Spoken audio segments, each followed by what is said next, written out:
Welcome to this very special discussion as part of the Lost Votes, the Times of India campaign to get as many Indians to register and to vote in the 2019 elections as possible. Well, data tells us that there are nearly 400 million voters who register in India as migrants. This means people who are perhaps not living in the city or the town or the village that they were born in and then get classified as migrants. A lot of these people are unable to vote because they cannot travel back in time to cast their vote in the city of their origin. How do we save these votes? The votes that are lost simply to logistics. Joining me on the panel today, GVL Nasim Rao, spokesperson of the BJP. Thank you for joining us. Mr. Arima Sundaram, Senior Advocate for the Supreme Court. It's a pleasure to have you. Our other guest, S.K. Mindireta, former legal advisor to the Election Commission. Tara Krishnaswamy, co-founder of Political Shakti and Citizens for Bangalore. Trilochan Shastri, Professor of the Indian Institute of Management, Bangalore. And also founder of ADR, which we are all very, very fond of. And Shankar Raguravan, my colleague, Deputy Editor of the Times of India. I welcome all of you to this conversation, and I'm very glad to have you all here. We have to first talk about the legal point of view. I should be allowed to vote. It's my fundamental right to cast my vote. But is it necessary, Mr. Sundaram, for the government to be able to make it easier for me? Is that part of the government's duty? Look, while every citizen fair has a right to demand that they be not deprived of their right to vote, at the same time, I cannot see their legal standing or constitutional standing to say, now please make it very easy for me. Legally, certainly, the citizen can say, look, what you are doing is a hindrance and an obstacle to my exercising my right. Remove the obstacle. But it's another thing for the citizen to say, look here, I find this way it's more convenient than the other. Please do so. I don't see any citizen getting a fundamental right like that, or even a constitutional right. So this is not a fundamental right. Yes. Technically, I think it's a technical point. Right to vote is a legal, it's a statutory right. It's not listed under the fundamental rights. But a right to vote is actually, a vote is integral to our democracy. I have a slight difference of opinion. Technically. All right, right. We'll go one at a time. In the ADR case, Yes. the Honorable Supreme Court has in clear ringing tones said that the right to vote is a constitutional right. That's so correct. they have gone into the question of whether it is a statutory right or a fundamental right, and they have said that we the people of India do hereby constitute ourselves into something democratic republic. So the democracy is a very basic doctrine of the constitution, and democracy is unthinkable without voting. Absolutely. Therefore, So voting is a given. constitutional right. Now, whether I have no difference of opinion. No, in addition, I was only trying to make a. No, because this really bothers me. You can't sort of say it's a statutory right. see, what about, in addition to what Mr. Shastri has said, see, Article 326 of the Constitution says that every adult citizen of India Yes. on a particular qualifying date, which is 1st January of the year, is entitled to be registered in As a the voter. electoral roll for a parliamentary and assembly constitution. So it's to get the name included in the electoral roll flows from the constitution itself. Yes. So that way it's a constitutional right to be a voter. But as So I think without a vote there is no democracy. So it you're is, right. Which it you is said. the essence of democracy. So are we in agreement that this is a constitutional right Yes. and an entitlement? We're entitled to cast our vote as citizens, and that should then bring us. we have a duty to cast our we have a vote. duty to cast our That's vote as well. So, you know, Shankar, you picked this up obviously as a massive campaign in the Times of India. A lot of the people, and we've done a discussion on Mirror now as well.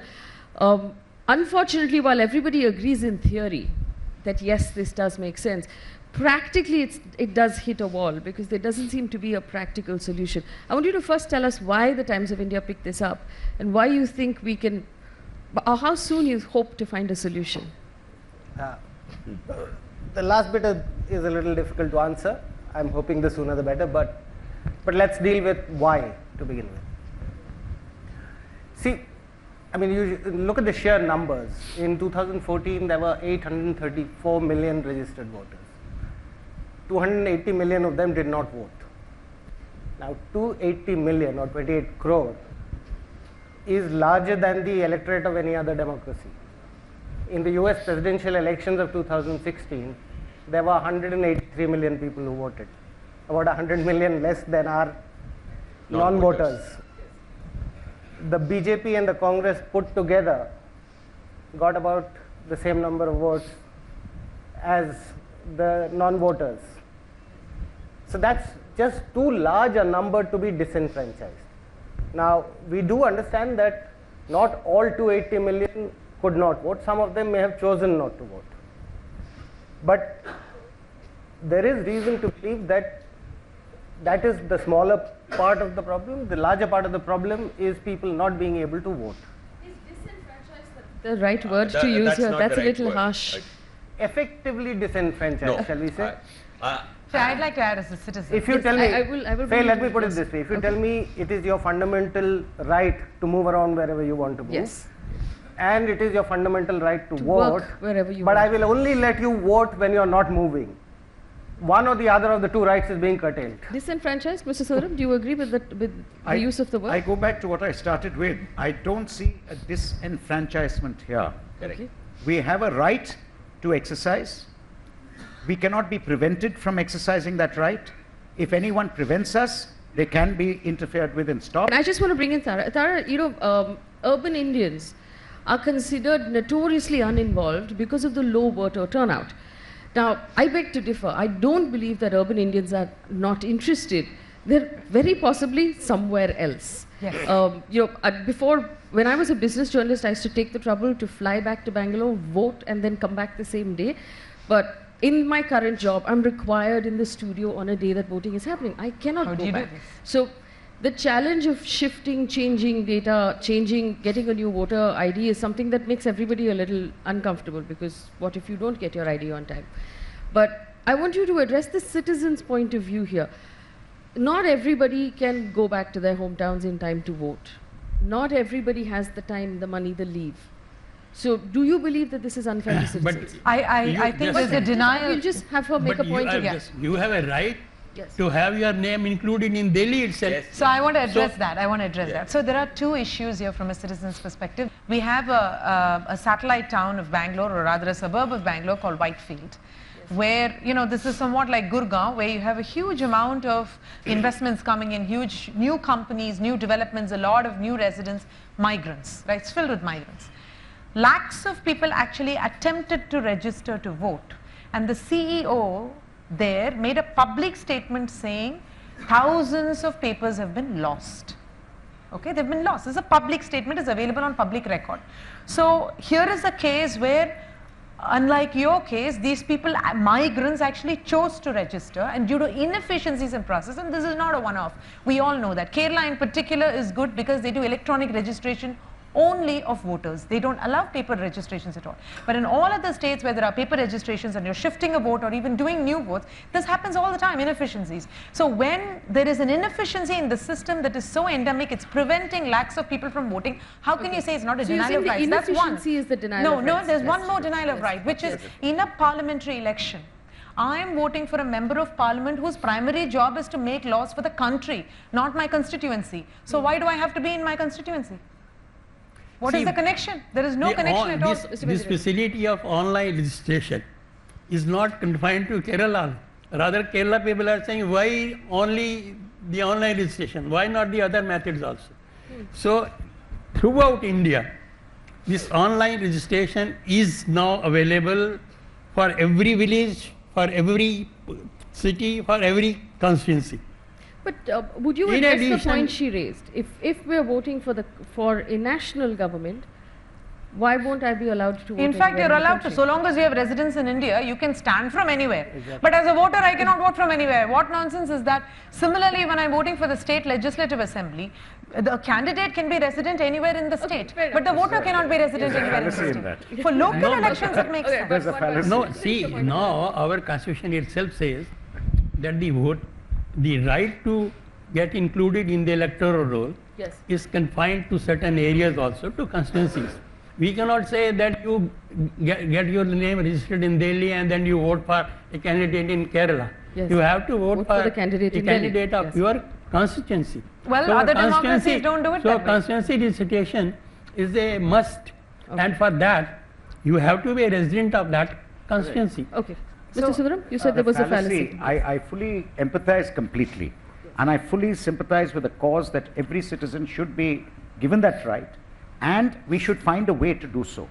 However, to say that I'm being deprived of the right because I should be able to sit where I am and vote anywhere goes against the very concept that you get yourself registered as a voter in a constituency.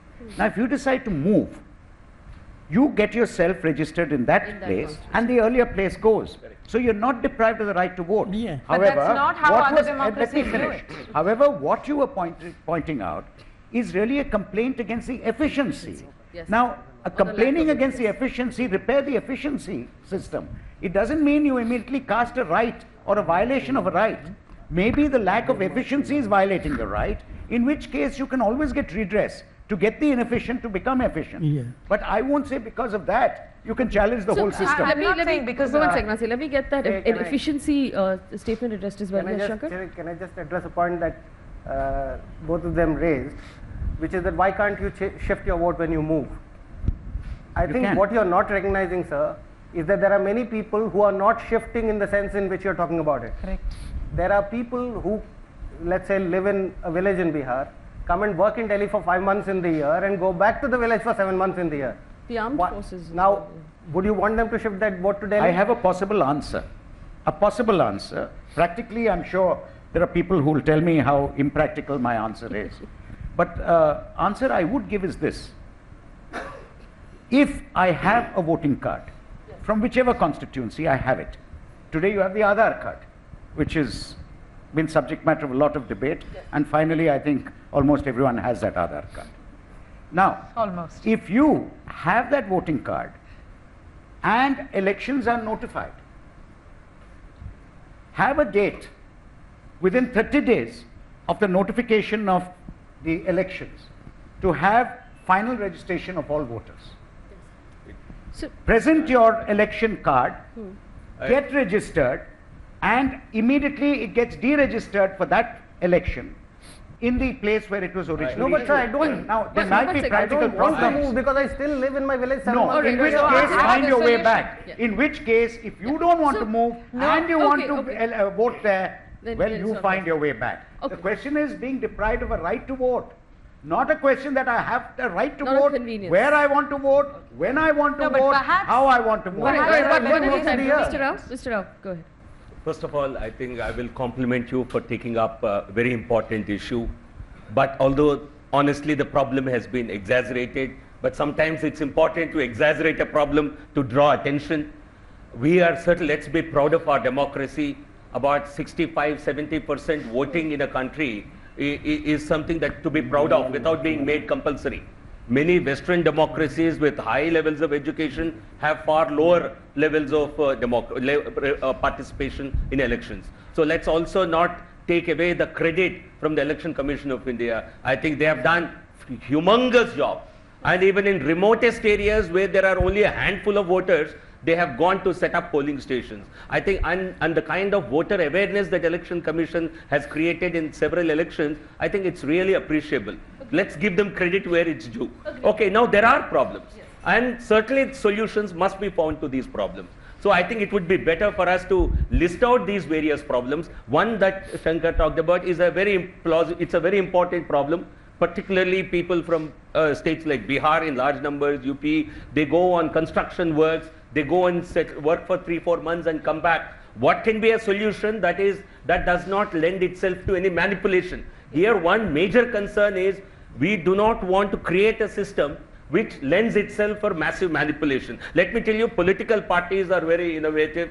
They know in many lakhs of voters they were made to disappear in Karnataka because the state election machinery has a big role in enlisting voters. And in my home state, Andhra Pradesh, they're conducting a door-to-door survey.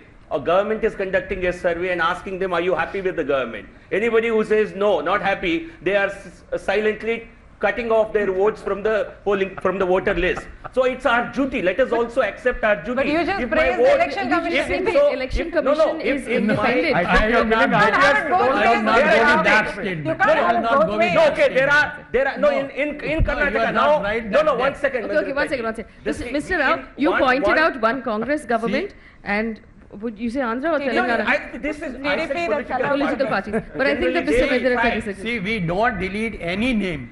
The election commission does not delete any name on any ground except on the reports of their own booth officers No, but and these the booth EROs. officers, during Not that non-election somebody time, has said. they work for the state No, government. Okay, I so don't go by this- that this statement, might sir. not give us a solution, but let me change the question to you. Parliament has discussed the possibility of proxy votes to voting. NRIs, Yes. saying NRIs should be allowed either proxy votes or postal ballots. Now, if you want someone or you want to facilitate voting from, say, New York or Washington or Chicago, why can't we vote from Delhi or Mumbai or Bangalore? I think, you see, as it is, there is no unanimity on this. Gladly, Lok Sabha has passed this bill. It is pending in the Rajya Sabha. We hope it gets passed. If it gets passed here, this could be extended. But the problem is, we don't want to incent coming from outside. What is the certainly- practical solution No, for you see- NRIs? You see, for migrants in India, they can always transfer their vote. That Yeah, facility that is is- there. Okay. He See- talked about it, but for NRIs, they don't have that facility. They cannot vote No, outside. I'm just saying practically, what is the practical solution being offered for the NRI problem? And can we look at extending that solution then? No, I think that's not going to be acceptable to every that's not going to be acceptable, because a lot of people might fake not being at the place of their residence. So I think it's difficult. I don't see that happening So you're willing immediately. to trust NRIs but not resident Indians? Not NRAs have a serious problem. They don't have a polling station outside the country. They cannot shift vote to the US and vote for Indian elections. Whereas Indians, migrants have that facility. There are lots of solutions that other advanced democracies have been using quite well for many decades now. One example I'll give you. In the US, for example, election regulations are a state subject. They're not they're not federal regulations, so different states have different rules about it. A given state says, for example, that when students come from another state into my state, right, they're here for a period of 4 years only. They don't want to shift their domicile, although they are resident in this particular state, which is similar to the migrant worker coming in. Forget Bihari migrant workers. There are sales guys that are posted for 1 year in a particular sales territory. the armed forces and their entire families are unable to What vote they in many do is they cases. allow you, if you have a valid voter register. Let's say I'm from California and I go to Iowa to study for 4 years. I'm allowed to vote back in California. In fact, some states won't even allow me to vote in that state because they say, look, you're not vested in Iowa. You're going to go back in 4 years. You're not vested in my policies. You're a Californian. So what I'm going to let you do is to register your voter ID and say, I'm going to vote back in California. And then you do an electronic voting. In this country, we can have a booth set up where you go look. In Delhi, you can have one booth where everybody who's registered remote comes and votes electronically. You provide the security. There is no question of You would snatching have the to vote. have nearly 300 machines in that booth. 500 and Well, 547 if you machines. want No, no, 28 crore votes, you have to have a lot of you don't machines. have to have a single machine. Yes, that's true. It's all virtual EVM. virtual. There is no real Virtual EVM in that booth. The Correct. number of press conferences that would happen about hacking of that machine, sir. Internet voting is a no-no. if I could comment I on what think- was just said, Yes. I have a view on this. You see, the basic premise on which you're functioning is that I don't want to change my domicile for the purpose of changing getting my vote. Not I don't We're- want to, I can't. We're not talking about your changing your domicile. I'm saying if an election is notified, you know at that time you're going to be there for the next 90 days or 120 days. True. At that stage, you're given a window of 10 days to go register for that election. If I can just finish what I'm saying. You're not changing any domicile. All you're saying is 90 days I'm going to be here. I'm talking about migrants who are there for 5 months, like you said. They register automatically in their original registered place. It goes off. Yes. That's one. That's- Two, comparisons, I'm afraid, are completely odious here. Okay. They're completely odious because of two reasons. One, don't compare us with the United States, with England and other countries. There are few axioms. One, we have a huge population. Two, we have a huge number of electorate. Three, we have a huge amount of migrant population. Other countries don't have the same problem at that volume. Take the United States, you might have a big electorate, nothing compared to India. But the difference is, there the migrant is not like ours. Most people are in a state, live in that state, and move around in that state. The joke used to be that usually the American hadn't gone more than 100 miles from his own home.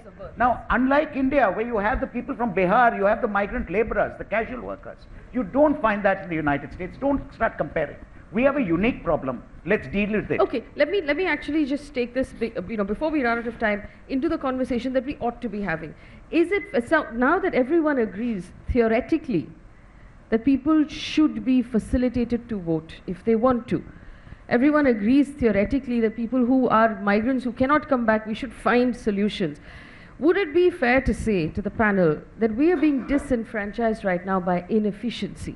Because I will give you examples of people, again in the Karnataka elections, who actually moved from one constituency to another in the same city. They were asked to surrender their voter IDs in constituency number 1, and they were never issued IDs in constituency number 2. And on the day of the election, the person they were talking to in the BBMP office kept saying, no, go check, your name will be on the list, you will be able to vote, you don't need the physical card, but the name was not on the list. So it's actually, what we're all talking about is perhaps that inefficiency, because I know I keep going back to the website and it says, surrender your existing card, and then I'm like, I don't know if I want to surrender the card that I have out of fear that I will not be given another one and I'll be left out of the election. There is no guarantee that you will be allowed to vote. There are But many if I people who have surrender, they will take my name off the list in my place of birth. But I just want to bring in Professor Shastri. Is there a solution to the inefficiency? Because that's effectively what we're talking about. See, I have some reservations. He has not spoken at all. Give him a chance. Yes. No, there's nothing to say. I mean, as a civil society organization, we are very much for allowing citizens to vote wherever they can. There are 3 arguments which have been made right here. One she made, that I can live in Delhi and stand from Assam, but I cannot vote from Assam if I am a resident of Delhi. This is giving more weightage to the representatives than to the people.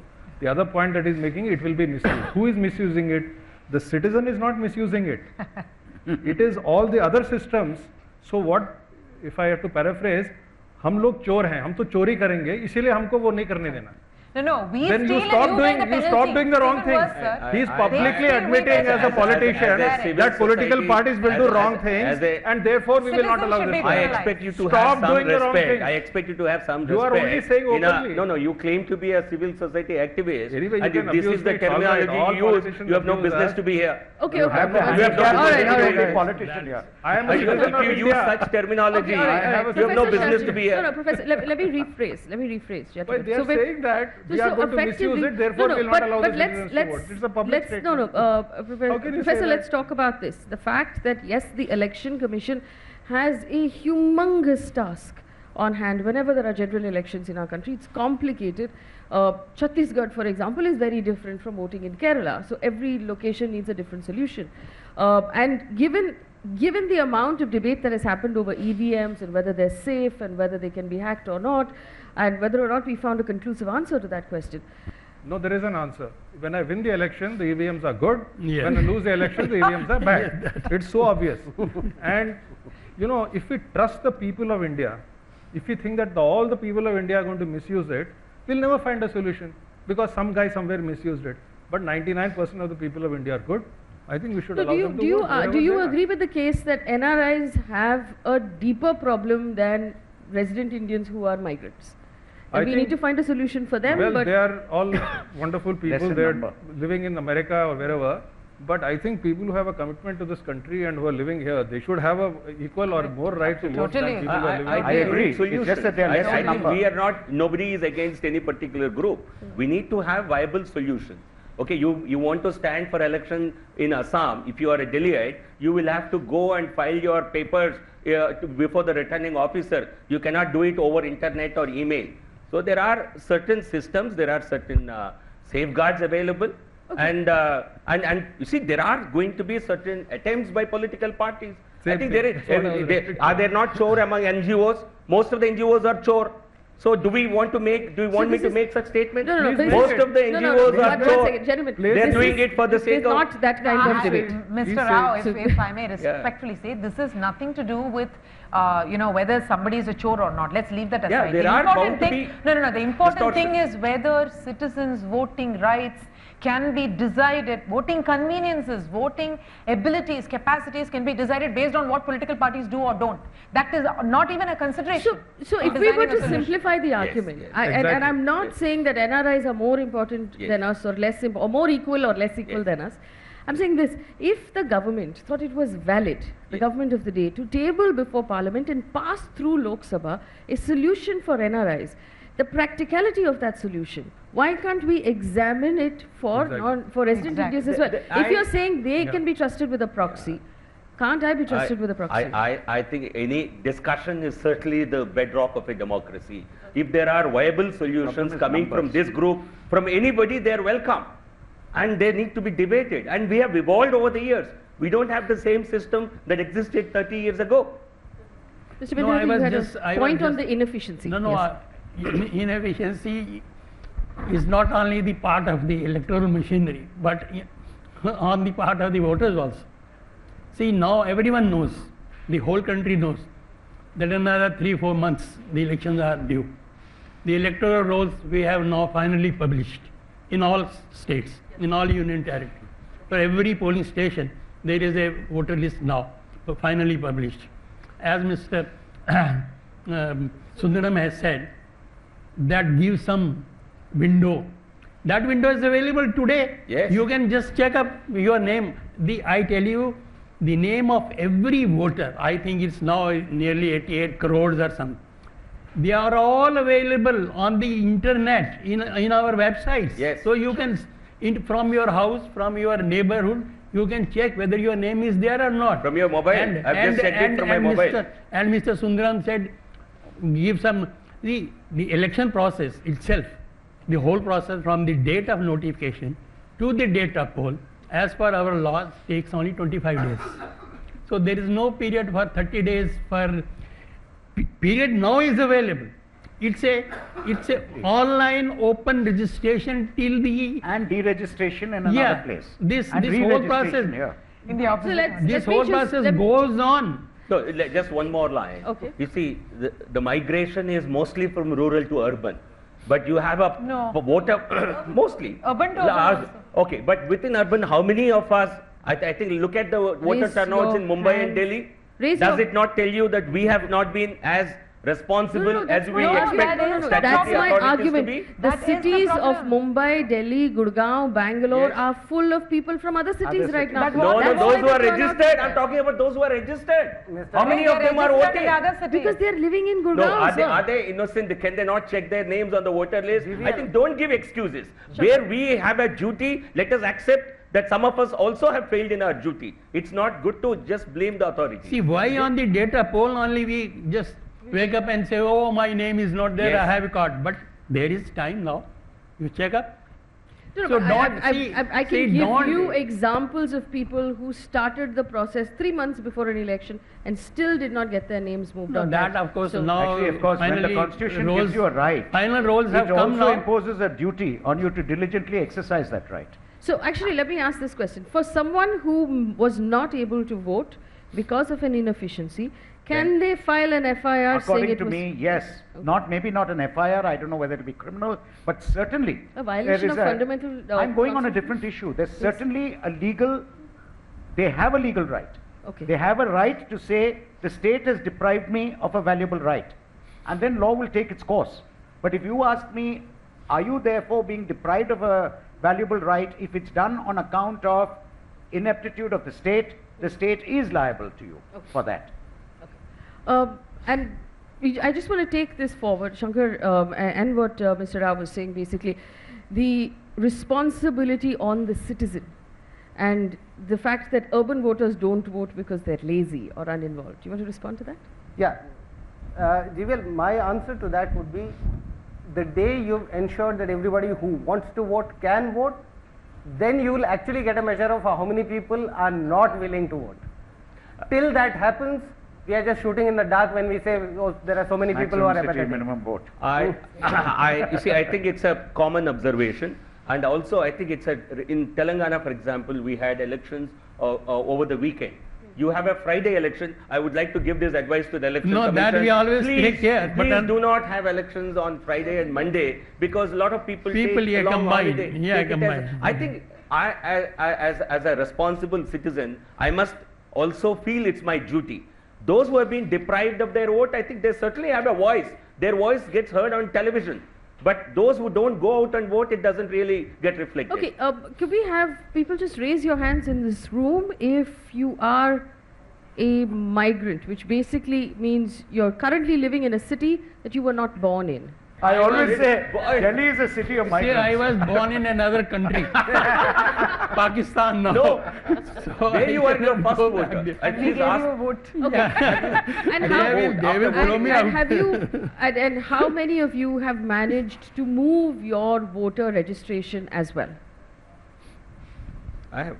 What? I have Oh, not. No, about. Can I say it on a lighter vein? Yes. I found it more difficult to move my voter registration when I shifted houses within the Delhi city in and moved from one constituency to another within the city. Yes. That I found difficult.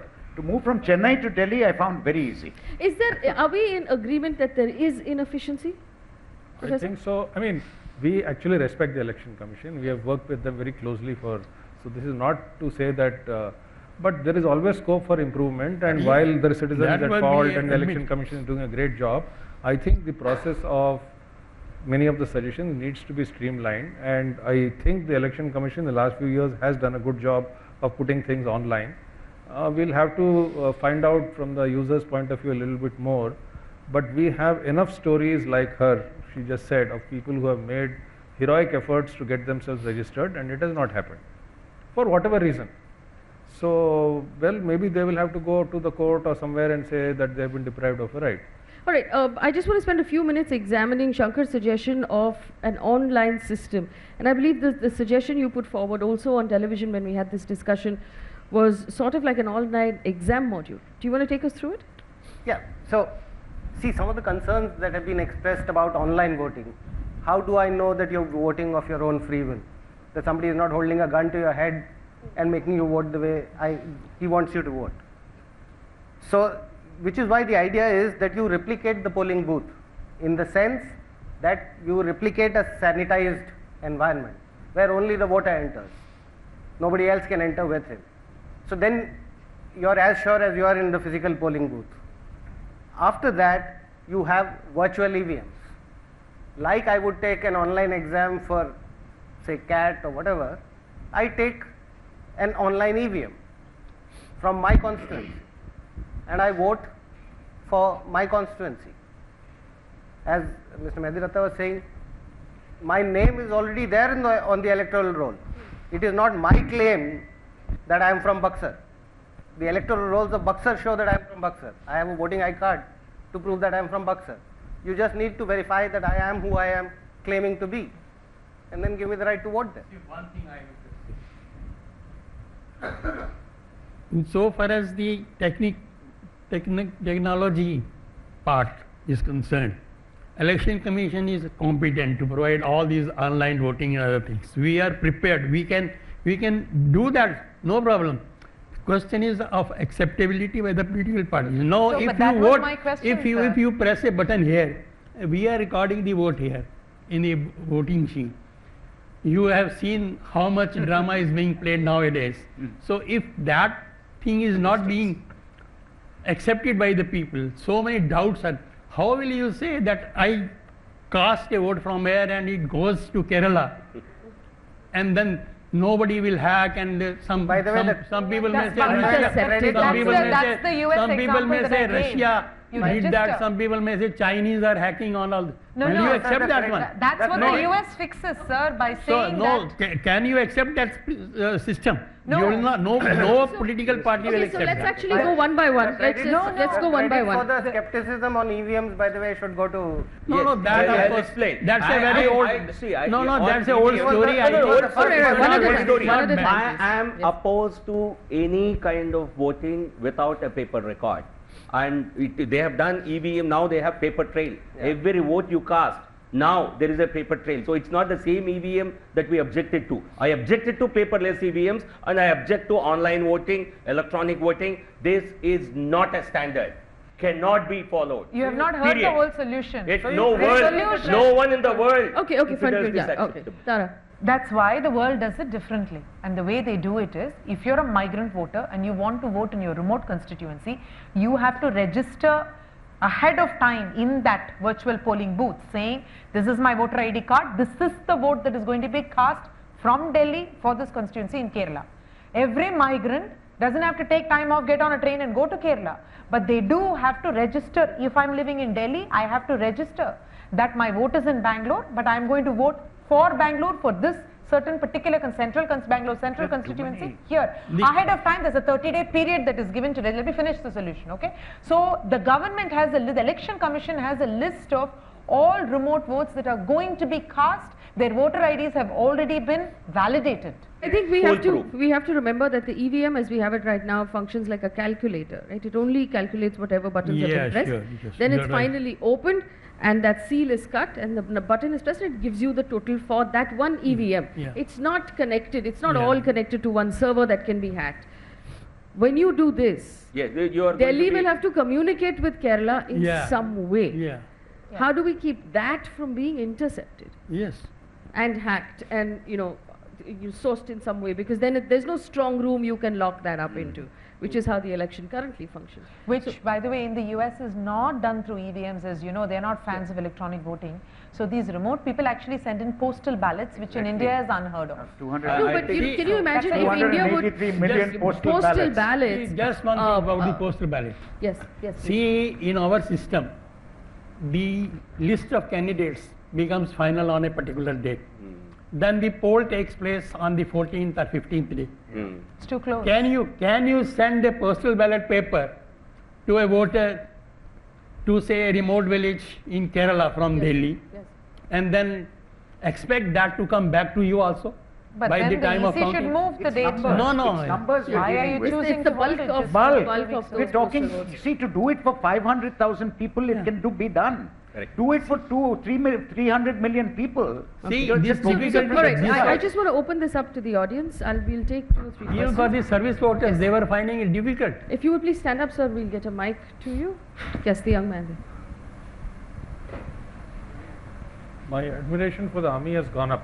Thank you, sir, for a very wonderful statement. Thank you. Hi everyone, I'm Dev. I'm a corporate bank from ICICI. Yes. My dad was in police, and he used to cast his vote all the time through ballot vote, postal ballot. So what I feel is that if you extend some provisions for postal ballot, people from other places also can vote. I tried voting through that, but I was unsuccessful because it was under those provisions I was not covered. So, Mr. Mendel? Where was he? I don't know. I didn't. He says everyone should be covered with postal No, ballot. that is exactly I have explained. I have already explained. See, we cannot send a postal ballot paper, and we don't expect that to come back to us within 15, 16 No, but days. then change the election dates. No, the EC can't set the election dates in such a way that people can't election vote. date, the day, if you prolong the campaign period and the date of poll is postponed, then that has another difficulties. Not merely it's question of money, it's question of law and order. So many questions are involved in this one. The model code See, coming we started with 30 days period in the beginning. Then we brought it down to 21. Now it is 14 days. So because people rather want that this period should be cut short, because whole work comes to a standstill virtually during that period. So we can't extend. Yes, we'll take one more question. Is there anyone else who wants to ask a question or make a statement? Yes. My name is Badal. One simple question with regards to shifting of your voter ID card from one location to another is that you have to have a proof of address. So last month when I was in Bombay and working on this campaign, etc. So I asked the driver, ki aap kahan se hain? He was from Uttarakhand. He was there in Bombay for the last 6 years, but he stays in a shared accommodation with 6 other people. He does not have any proof of address. And obviously the migrant labor who, go from Bihar to Punjab and other places, how will they have any proof of address? So how do they get their voter ID cards, May I changed? answer? Yes. Yes. See, I have two answers for this. One is proof of address can be done through various other ways. Yeah. This can be notified. Yeah. For example, employer certificate, things like this. Yeah. That's one. The other thing what I was suggesting was something else. Assume I'm there. I have a voter's card already. I have my Aadhaar card if it counts, but I have my voter's card already. I am a registered Indian voter. Yeah. I go there and I say, look here, no elections are going to be notified. I'm here for the next 4 months. Please register my existing card here and take it out there. Yeah. So I still remain only with one vote. But I'm a person who always had that one vote because I have a voter's card. I'm saying I will exercise it in this constituency. So that is in which permissible. case you don't So your need- physical presence is proof of That's existence. it. No, and my choice. Yes. And if I'm not going to be there that day, I miss my right to vote. Yes. But I have one card, one vote.